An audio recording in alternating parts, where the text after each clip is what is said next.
Human history ਦੀਆਂ centuries ਜਿਹਨੂੰ so called development ਦੀਆਂ ਸੈਂਚਰੀਜ਼ ਕਹਿੰਦੇ ਆ ਤੇ ਇਹ ਐਕਸਪਲੋਇਟੇਸ਼ਨ ਦੀ ਵੀ ਅਖੀਰ ਰਹੀ। ਉਸ ਐਕਸਪਲੋਇਟੇਸ਼ਨ ਚੋਂ ਹੀ ਜਿਹੜੀਆਂ ਨੇ ਮੌਤਾਂ ਨਿਕਲੀਆਂ, ਫੇਮਿਨ ਨਿਕਲੇ, ਅਕਾਲ ਪਏ, ਜੰਗਾਂ ਹੋਈਆਂ।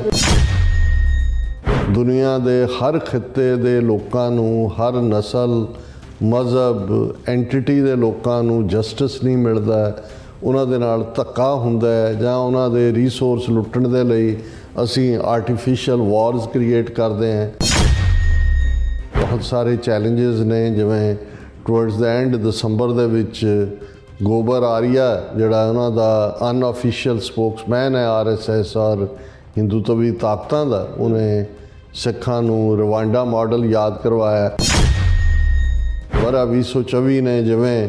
ਖਾਲਿਸਤਾਨ ਦੇ ਮੁੱਦੇ ਨੂੰ ਇੰਟਰਨੈਸ਼ਨਲ ਰੇਡਾਰ ਦੇ ਉੱਤੇ ਲਿਆਂਦਾ, ਜਿਵੇਂ India as a repressive state transnational repression ਲਈ ਜ਼ਿੰਮੇਵਾਰ ਨਜ਼ਰ ਆਈ। ਉਹਨਾਂ ਦੇ ਸਾਰੇ ਕਰਪਟ ਪ੍ਰੈਕਟਿਸਿਸ ਦੀ ਗੱਲ ਸਾਹਮਣੇ ਆਈ। ਅਜੇ ਟਰੰਪ ਐਡਮਿਨਿਸਟ੍ਰੇਸ਼ਨ ਜਾਂ ਐਲਨ ਮਸਕ ਨੇ H1B ਵੀਜ਼ੇ 'ਤੇ ਕੀ ਪਾਲਿਸੀ ਲੈਣੀ ਹੈ, ਪਰ ਜਿਸ ਕਿਸਮ ਦੀ ਨਫ਼ਰਤ ਹਿੰਦੂ ਤਵੀਆਂ ਨੇ ਦਿਖਾਈ, ਉਹਦਾ ਜਵਾਬ ਜਦੋਂ ਅਮਰੀਕਨਾਂ ਨੇ ਦਿੱਤਾ ਤਾਂ ਉਹਨਾਂ ਨੇ ਹਿੰਦੂ ਫੋਬੀਆ ਦਾ ਰੌਲਾ ਪਾ ਦਿੱਤਾ।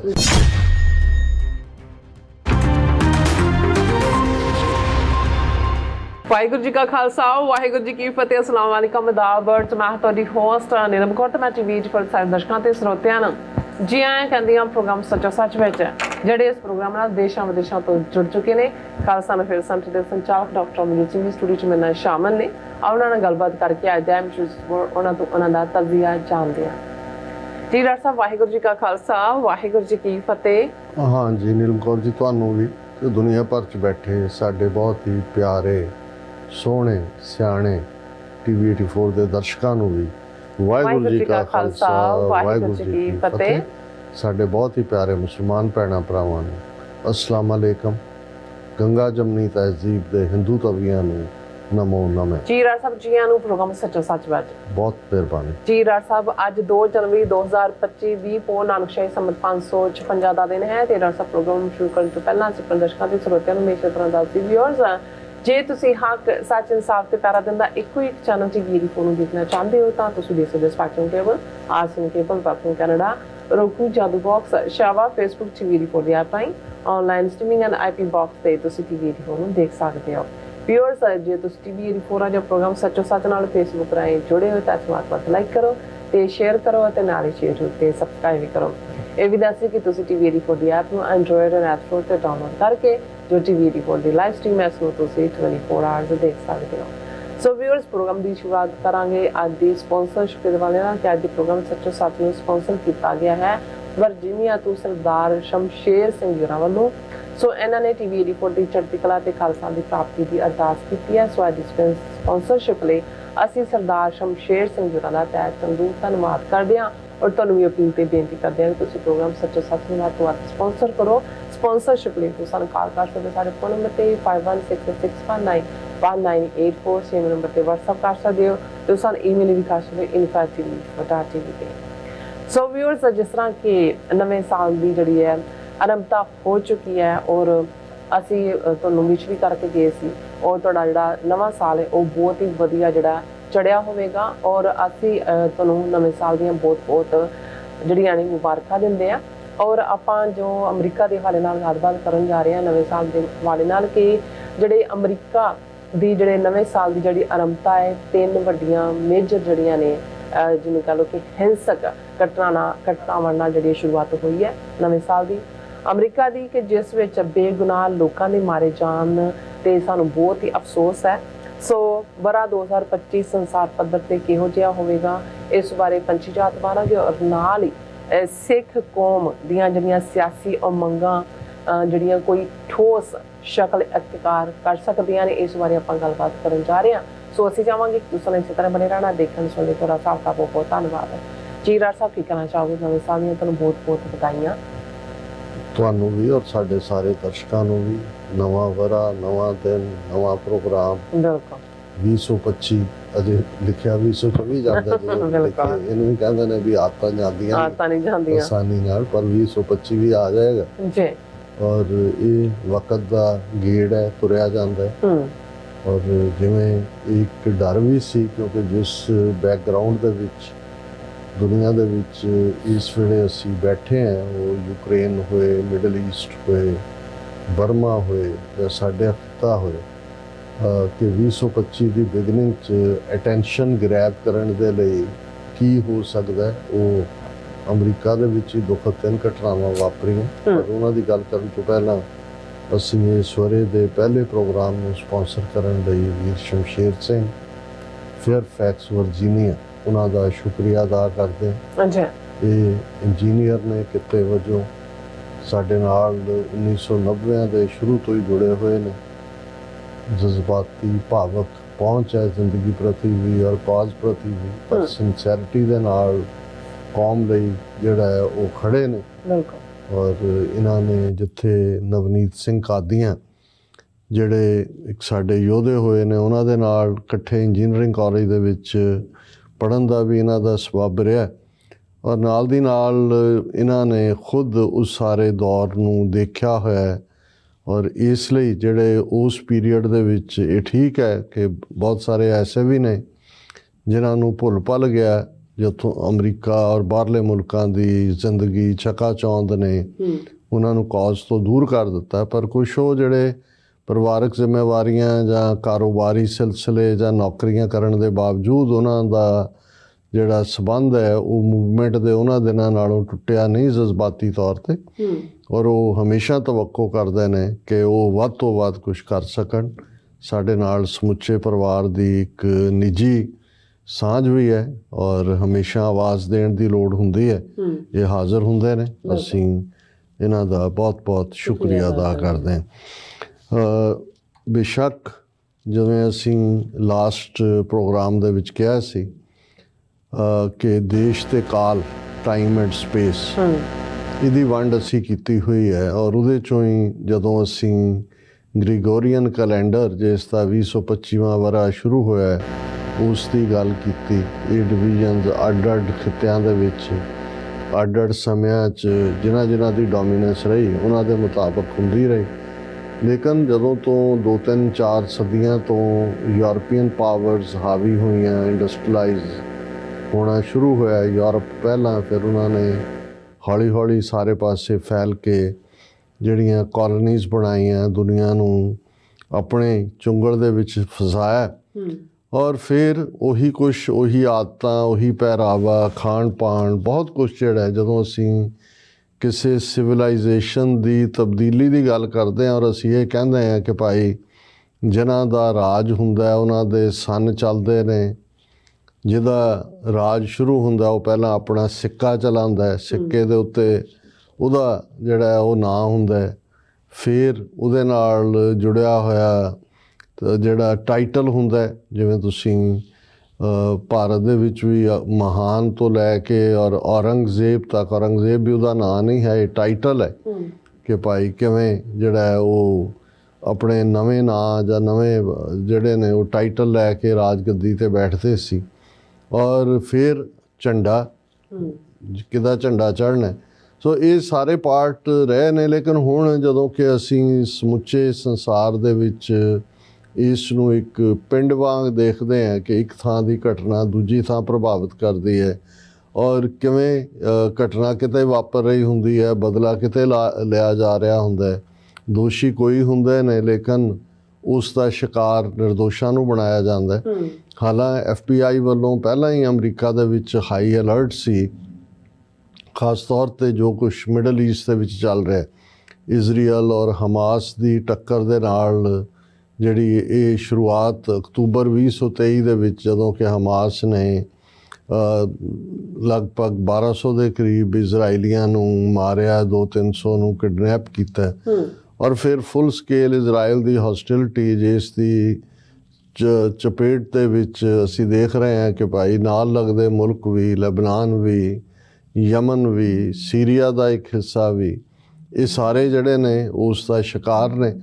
ਤੇ ਇਹ ਹਾਈ ਅਲਰਟ ਸੀ ਇੱਥੇ ਕਿ ਵੀ ਇਸ ਦੇ ਚਲਦਿਆਂ ਜੋ ਚੱਲ ਰਿਹਾ ਹੈ, ਕੋਈ ਵੀ ਹਿੰਸਕ ਘਟਨਾ ਹੋ ਸਕਦੀ ਹੈ। ਇਹ ਠੀਕ ਹੈ ਕਿ ਅਮਰੀਕਾ ਦੀਆਂ ਏਜੰਸੀਆਂ ਔਰ ਖ਼ਾਸ ਤੌਰ 'ਤੇ ਇਹਨਾਂ ਦਾ ਖੁਫੀਆ ਤੰਤਰ ਵੀ ਕਾਫੀ ਕੁਛ ਦੇ ਉੱਤੇ ਜਿਹੜਾ ਹੈ ਉਹ ਨਿਗਾਹ ਰੱਖਦਾ ਹੈ। ਔਰ ਜਦੋਂ ਈਵਨ ਕਿਸੇ ਵੀ ਥਾਂ ਦੀ ਜਾਂ ਕਿਸੇ ਵੀ ਪਰਸਨ ਦੀ ਸਿਕਿਉਰਿਟੀ ਦਾ ਸਵਾਲ ਹੁੰਦਾ, ਬਹੁਤ ਵਾਰ ਕਿਹਾ ਜਾਂਦਾ ਹੈ ਕਿ ਵੀ ਜੀ ਜ਼ੈਡ ਸਿਕਿਉਰਿਟੀ ਹੈ, ਜਿਵੇਂ ਸਾਡੇ ਸਬ ਕੌਂਟੀਨੈਂਟ ਜਿੱਥੇ ਜੀ ਸਿਕਿਉਰਿਟੀ। ਲੇਕਿਨ ਇੱਕ ਗੱਲ ਦਾ ਧਿਆਨ ਰਹੇ ਵੀ ਇਹ ਜਿੰਨੀਆਂ ਸਿਕਿਉਰਿਟੀ ਰਿੰਗਸ ਬਣਾਈਆਂ ਜਾਂਦੀਆਂ ਜਾਂ ਕਿਤੇ ਵੀ ਕੋਈ ਪਬਲਿਕ ਪਲੇਸ 'ਤੇ ਕੋਈ ਗੈਦਰਿੰਗ ਹੈ ਉਹਨੂੰ ਜਿਹੜਾ ਹੈ ਉਹ ਤੁਸੀਂ ਪ੍ਰੋਟੈਕਟ ਕਰਨਾ ਹੈ, ਅਤੇ ਇਹ ਬਣਾਈਆਂ ਜਾਂਦੀਆਂ ਕਿ ਜਿਹੜਾ ਹਮਲਾ ਕਰਨ ਵਾਲਾ ਹੈ ਉਹ ਨਿਕਲ ਨਾ ਸਕੇ, ਇਸ ਲਈ ਇੱਕ ਰਿੰਗ 'ਚ ਆ ਜਾਏ ਜਾਂ ਪਹਿਲਾਂ ਵੜ ਨਾ ਸਕੇ, ਅਤੇ ਜੇ ਉਹ ਵੜ ਜਾਂਦਾ ਹੈ ਤਾਂ ਫਿਰ ਉਹ ਨਿਕਲ ਨਾ ਸਕੇ ਔਰ ਹੋਏ। ਪਰ ਇਹ ਜਦੋਂ ਦਾ ਸੁਸਾਈਡ ਬੰਬਰ ਟਾਈਪ ਜਾਂ ਜਿਹੜਾ ਬੰਦਾ ਆਪਣੇ ਆਪ ਨੂੰ ਫਨਾਹ ਕਰਨ ਲਈ ਤਿਆਰ ਹੈ, ਮਾਰਨ ਲਈ ਤਿਆਰ ਹੈ, ਉੱਥੇ ਤਾਂ ਕੋਈ ਸਿਕਿਉਰਿਟੀ ਨਹੀਂ ਹੁੰਦੀ। ਔਰ ਜਦੋਂ ਅਸੀਂ ਅੱਜ ਇਸ ਫਾਸਟ ਲਾਈਫ ਦੇ ਵਿੱਚ ਵੱਡੀਆਂ ਵੱਡੀਆਂ ਗੱਡੀਆਂ ਜਿਹੜੀਆਂ ਹੈਵਕ ਮਚਾ ਸਕਦੀਆਂ ਨੇ, ਜਿੰਨਾ ਨੁਕਸਾਨ ਕਈ ਵਾਰ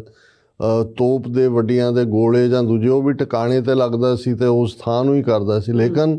ਜਿਹੜੇ ਇਹ ਟਰੱਕ ਨੇ ਵੱਡੇ ਵੱਡੇ ਜਾਂ ਗੱਡੀਆਂ ਨੇ, ਜੇ ਕਿਸੇ ਨੇ ਧਈਆ ਹੀ ਕਰ ਲਿਆ ਵੀ ਉਸ ਨੇ ਆਪਣੇ ਆਪ ਨੂੰ ਵੀ ਮਾਰਨਾ ਨਾਲ ਔਰ ਉਸਨੇ ਵੱਧ ਤੋਂ ਵੱਧ ਜਿਹੜਾ ਹੈ ਉਹ ਤਬਾਹੀ ਕਰਨੀ ਹੈ, ਤਾਂ ਉਸ ਮਾਮਲੇ ਦੇ ਵਿੱਚ ਜਿਹੜਾ ਹੈ ਉਹ ਤੁਸੀਂ ਕਿੰਨੀ ਸਿਕਿਉਰਿਟੀ ਦੇ ਸਕਦੇ ਹੋ। ਸੋ ਆਲਮੋਸਟ 3 ਘਟਨਾਵਾਂ ਜਿਨ੍ਹਾਂ 'ਚ ਸਭ ਤੋਂ ਡਰੈਡਡ ਜਿਹੜੀ ਹੈ ਉਹ ਨਿਊ ਔਰਲੀਨਸ ਦੇ ਵਿੱਚ ਹੋਈ, ਖਾਸ ਤੌਰ 'ਤੇ ਜਿੱਥੇ ਕਿ ਉਹਨਾਂ ਦੀ ਬੌਰਬਨ ਸਟਰੀਟ, ਜਿੱਥੇ ਆਉਣ ਵਾਲੇ ਪੀਰੀਅਡ ਸੁਪਰ ਬਾਲ ਹੋਣਾ ਹੈ, ਅਤੇ ਬੁੱਧਵਾਰ ਨੂੰ ਜਿਹੜਾ ਹੈ ਨੋਟਰ ਡੇਮ ਔਰ ਜਾਰਜੀਆ ਦੇ ਵਿਚਾਲੇ ਸ਼ੂਗਰ ਬਾਲ ਜਿਹੜਾ ਇਹਨਾਂ ਦੋਨੋਂ ਕਾਲਜਾਂ ਦੀ ਫੁੱਟਬਾਲ ਗੇਮ, ਔਰ ਬਹੁਤ ਸਾਰੇ ਲੋਕ ਸੈਲੀਬ੍ਰੇਸ਼ਨ ਦੇ ਮੂਡ 'ਚ ਨਿਊ ਔਰਲੀਨਸ 'ਚ ਸਨ।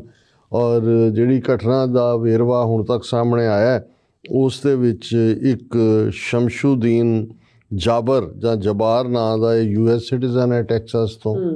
ਸ਼ਕਲੋਂ ਅਫਰੀਕਨ ਅਮਰੀਕਨ ਲੱਗਦਾ ਹੈ, ਫੌਜ ਦੇ ਵਿੱਚ ਸਰਵ ਕੀਤਾ ਹੈ, ਕਿਉਂਕਿ 2 ਘਟਨਾਵਾਂ ਨਾਲ ਜਿਹੜੀਆਂ 2 ਘਟਨਾਵਾਂ ਹੋਈਆਂ ਨੇ ਉਹਨਾਂ ਦੇ ਵਿੱਚ ਅਮਰੀਕਾ ਦੇ ਸਾਬਕਾ ਫੌਜੀ ਨੇ। ਹੁਣ ਇਹ ਜਦੋਂ ਤੁਸੀਂ ਇਸ ਕਿਸਮ ਦਾ ਪਾਰਟ ਦੇਖਦੇ ਹੋ, ਔਰ ਇਸ ਨੇ ਅਫਗਾਨਿਸਤਾਨ ਦੇ ਵਿੱਚ ਵੀ ਸਰਵ ਕੀਤਾ ਔਰ ਪਹਿਲੀ ਸਟੇਜ 'ਤੇ ਤਾਂ ਪਤਾ ਨਹੀਂ ਸੀ ਕੌਣ, ਲੇਕਿਨ ਉਸ ਦੇ ਟਰੱਕ 'ਚੋਂ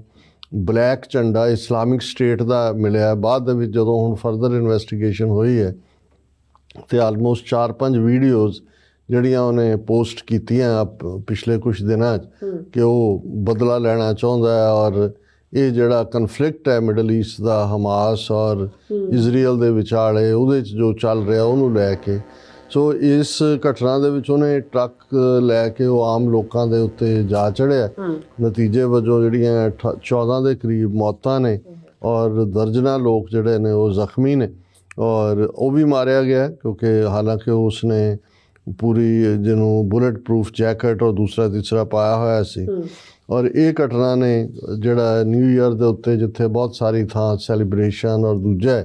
ਇੱਕ ਚੰਗੀ ਜਿਹੜੀ ਸਵੇਰ ਸੀ ਜਾਂ ਇੱਕ ਚੰਗਾ ਮਾਹੌਲ ਸੀ, ਉਸ ਨੂੰ ਇੱਕ ਖੂਨੀ ਮਾਹੌਲ ਦੇ ਵਿੱਚ ਬਦਲ ਦਿੱਤਾ। ਇਸੇ ਤਰ੍ਹਾਂ ਦੂਸਰੀ ਘਟਨਾ ਜਿਸ ਦੇ ਵਿੱਚ ਭਾਵੇਂ ਜਾਨੀ ਨੁਕਸਾਨ ਨਹੀਂ ਹੋਇਆ, ਲੇਕਿਨ ਜੇ ਤੁਸੀਂ ਉਸ ਦਾ ਵੈਨਿਊ ਜਾਂ ਅਦਰਵਾਈਜ਼ ਦੇਖਦੇ ਹੋ ਕਿ ਹੁਣ ਪ੍ਰੈਜ਼ੀਡੈਂਟ ਟਰੰਪ ਦਾ ਇੱਕ ਹੋਟਲ ਲਾਸ ਵੇਗਸ ਦੇ ਵਿੱਚ ਜਿਸ 'ਚ ਇੱਕ ਨੇ ਆ ਕੇ, ਉਹ ਵੀ ਫੌਜੀ ਹੈ, ਉਸ ਨੇ ਜਿਹੜਾ ਉਹ ਐਕਸਪਲੋਜਨਸ ਉਹਨੇ ਕੀਤਾ, ਡੈਡਲੀ ਐਕਸਪਲੋਜਨ ਹੋਨੋਲੂਲੂ। ਔਰ ਇਹ ਜਿਹੜਾ ਔਰ ਲਾਸ ਵੇਗਸ ਹੋਟਲ ਹੈ ਓਨਡ ਬਾਈ ਪ੍ਰੈਜ਼ੀਡੈਂਟ ਟਰੰਪ, ਔਰ ਇਸ ਦੇ ਉੱਤੇ ਪ੍ਰੈਜ਼ੀਡੈਂਟ ਬਾਈਡਨ ਨੇ ਕਿਹਾ ਕਿ ਇਹ ਜਿਹੜਾ ਅਸੀਂ ਕੋਸ਼ਿਸ਼ ਕਰਕੇ ਦੇਖ ਰਹੇ ਹਾਂ ਕਿ ਵੀ ਇਹਦੇ ਲਈ ਕੌਣ ਜ਼ਿੰਮੇਵਾਰ ਹੈ, ਪਰ ਜਿਹੜੀ ਲੇਟੈਸਟ ਪੁਲਿਸ ਚੀਫ ਦੀ ਪ੍ਰੈਸ ਕਾਨਫਰੰਸ ਆਈ ਹੈ ਉਹਦੇ 'ਚ ਇਹ ਹੈ ਵੀ ਇਹਨਾਂ ਦੋਨਾਂ ਘਟਨਾਵਾਂ ਦਾ ਆਪਸ ਦੇ ਵਿੱਚ ਕੋਈ ਤਾਲੁਕ ਨਹੀਂ ਹੈ। ਬਿਫੋਰ ਇਹ ਸੀ ਕਿ ਵੀ ਇੱਕੋ ਤਰ੍ਹਾਂ ਦੇ ਟਰੱਕ, ਦੋਨੋਂ ਹੀ ਫੌਜੀ ਵੀ ਉਹ ਜਿਹਨਾਂ ਨੇ ਦੋਨਾਂ ਨੇ ਅਫਗਾਨਿਸਤਾਨ 'ਚ ਵੀ ਸਰਵ ਕੀਤਾ ਹੈ ਔਰ ਇੱਕੋ ਤਰ੍ਹਾਂ ਦਾ ਉਹਨਾਂ ਦੀਆਂ ਕੁਛ ਸਿਮਿਲੈਰਿਟੀ ਸੀ, ਲੇਕਿਨ ਬਾਅਦ 'ਚ ਉਹਨਾਂ ਨੇ ਕਿਹਾ ਵੀ ਇਹਨੂੰ ਇਹ ਲੱਗਦਾ ਨਹੀਂ ਹੈ ਕਿ ਦੋਨਾਂ ਦਾ ਇੱਕ ਦੂਜੇ ਨਾਲ ਕੋਈ ਕਨੈਕਸ਼ਨ ਹੋਏ। ਅਤੇ ਤੀਸਰੀ ਘਟਨਾ ਨਿਊਯਾਰਕ ਦੇ ਵਿੱਚ ਜਿਹਦੇ 'ਚ ਜ਼ਖਮੀ ਹੋਏ ਨੇ ਉਹ ਸ਼ੂਟਿੰਗ ਦੀ ਹੈ, ਜਿਹਦੇ 'ਚ 8-10 ਬੰਦੇ ਜਿਹੜੇ ਨੇ ਉਹ ਸ਼ੂਟ ਕੀਤੇ ਗਏ ਔਰ ਵੂੰਡਡ ਨੇ। ਹੁਣ ਇਸ ਸਾਰੇ 'ਚੋਂ ਅਸੀਂ ਇਹ ਦੇਖਦੇ ਹਾਂ ਕਿ ਵੀ ਇਹ ਇੱਕ ਬੁਰੀ ਸ਼ੁਰੂਆਤ ਹੈ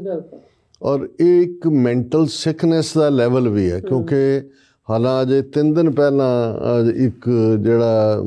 FBI ਨੇ ਵਰਜੀਨੀਆ ਦੇ ਵਿੱਚ ਇੱਕ ਵੱਡੇ ਫੋਰਮ ਦੇ ਉੱਤੇ ਛਾਪਾ ਮਾਰਿਆ ਔਰ ਉੱਥੇ ਉਹਨਾਂ ਨੂੰ ਇੰਨਾ ਜ਼ਿਆਦਾ ਅਸਲਾ ਔਰ ਬੰਬ ਔਰ ਦੂਜੇ ਤੀਜੇ ਮਿਲੇ ਔਰ ਉੱਥੇ ਇੱਕ ਜਿਹੜਾ ਟੈਗ ਵੀ ਮਿਲਿਆ ਜਿਹਦੇ 'ਚ ਸੀ ਕਿ ਨੋ ਲਾਈਵਜ਼ ਮੈਟਰ। ਹੁਣ ਅਮਰੀਕਾ ਦੇ ਵਿੱਚ ਬਹੁਤਿਆਂ ਨੂੰ ਯਾਦ ਹੋਏਗਾ ਜਦੋਂ ਕੋਈ ਘਟਨਾਕ੍ਰਮ ਜਿਵੇਂ ਕਿਸੇ ਕਾਲੇ ਦੇ ਨਾਲ ਧੱਕਾ ਹੋਇਆ ਜਾਂ ਉਸ ਨੂੰ ਮਾਰਿਆ ਗਿਆ ਤੇ ਅਮਰੀਕਾ 'ਚ ਇੱਕ ਮੂਵਮੈਂਟ ਖੜੀ ਹੋਈ ਬਲੈਕ ਲਾਈਵਜ਼ ਮੈਟਰ। ਹਾਂਜੀ, ਫਿਰ ਇਸੇ ਤਰ੍ਹਾਂ ਹੋਰ ਥਾਵਾਂ ਦੇ ਉੱਤੇ ਵੀ ਸ਼ੁਰੂ ਹੋ ਗਿਆ। ਲੇਕਿਨ ਇਹ ਜਿਹੜਾ ਇੱਕ ਹੋਰ ਰਾਈਟ ਵਿੰਗਰ ਗਰੁੱਪ ਅਮਰੀਕਾ 'ਚ ਹੈ ਜਿਹੜਾ ਕਹਿੰਦਾ ਨੋ ਲਾਈਵਜ਼ ਮੈਟਰ, ਇਹ ਉਹ ਨੇ ਜਿਨ੍ਹਾਂ ਦੇ ਮਨਾਂ ਦੇ ਵਿੱਚ ਪੂਰੀ ਨਫ਼ਰਤ ਭਰੀ ਹੋਈ ਹੈ, ਇੱਕ ਰੇਸਿਜ਼ਮ ਹੈ ਔਰ ਉਹ ਕਿਸੇ ਵੇਲੇ ਵੀ ਕੁਛ ਵੀ ਕਰ ਸਕਦੇ ਨੇ। ਸੋ ਇਹ ਅਮਰੀਕਾ ਦੀ ਹਿਸਟਰੀ 'ਚ ਮੈਂ ਪੜ੍ਹ ਰਿਹਾ ਸੀ ਕਿ ਜਿੰਨੀ ਵੱਡਾ ਉਹ ਕੈਸ਼ੇ ਹੈ ਉਹ ਵੀ ਕੋਈ ਉਹਨਾਂ ਦਾ ਗੁਆਂਢੀ ਜਿਹੜਾ ਕਿ ਖੁਦ ਕੋਈ ਆਫੀਸ਼ੀਅਲ ਰਿਹਾ ਕਿਸੇ ਦਾ, ਉਹਨੇ ਦੇਖਿਆ, ਉਹਨੂੰ ਸ਼ੱਕੀ ਜਿਹਾ ਲੱਗਾ, ਉਹ ਹਿਡਨ ਕੈਮਰੇ ਦੇ ਨਾਲ ਉਹਨੇ ਅੰਦਰ ਜਾ ਕੇ ਉਹ ਪਹਿਲਾਂ ਉਹ ਸਾਰੇ ਦਾ ਮੁਆਇਨਾ ਕੀਤਾ ਔਰ ਫਿਰ ਉਹਨੂੰ ਲੱਗਾ ਵੀ ਇਹ ਤਾਂ ਕੋਈ ਬਹੁਤ ਵੱਡਾ ਕਾਰਾ ਹੋਣ ਜਾ ਰਿਹਾ। ਸੋ ਕਹਿਣ ਦਾ ਮਤਲਬ ਇਹ ਹੈ ਵੀ ਇਹ ਜਦੋਂ ਅਸੀਂ ਅਮਰੀਕਾ ਦੀ ਸੈਕੰਡ ਅਮੈਂਡਮੈਂਟ ਦੀ ਗੱਲ ਕਰਦੇ ਹਾਂ ਜਿਹੜਾ ਕਿ ਹਥਿਆਰ ਰੱਖਣ ਪਹਿਨਣ ਦਾ ਹੱਕ ਹੈ ਔਰ ਉਸ ਦੀ ਇੱਕ ਆਪਣੀ ਹਿਸਟਰੀ ਹੈ ਕਿਉਂਕਿ ਅਮਰੀਕਾ ਦੀ ਫਰੀडम ਦੇ ਵਿੱਚ ਅਮਰੀਕਨ ਮਿਲੀਸ਼ੀਆ ਨੇ ਬਹੁਤ ਵੱਡਾ ਰੋਲ ਅਦਾ ਕੀਤਾ ਹੋਇਆ ਕਿਉਂਕਿ ਕੋਈ ਜਾਰਜ ਵਾਸ਼ਿੰਗਟਨ ਦੇ ਕੋਲ ਕੋਈ ਰੈਗੂਲਰ ਆਰਮੀ ਤਾਂ ਹੈ ਨਹੀਂ ਸੀ ਜਦੋਂ 1776 'ਚ ਡੈਕਲੇਰੇਸ਼ਨ ਆਫ ਇੰਡੀਪੈਂਡੈਂਸ ਹੋਈ ਔਰ ਇਹ ਰੈਗ ਟੈਗ ਮਲੀਸ਼ੀਆ ਸੀ ਜਿਨ੍ਹਾਂ ਨੇ ਜਿਹੜਾ ਇਨਫੈਕਟ ਬ੍ਰਿਟਿਸ਼ ਆਰਮੀ ਨੂੰ ਡਿਫੀਟ ਕੀਤਾ। ਸੋ ਇਹ ਇੱਕ ਕਾਰਨ ਹੈ ਔਰ ਸ਼ਾਇਦ ਜੇ ਦੁਨੀਆ ਦੀਆਂ ਫੌਜਾਂ ਦੇ ਕੋਲ ਵੀ ਜਿੰਨੇ ਹਥਿਆਰ ਨੇ ਬੰਦੂਕਾਂ ਜਾਂ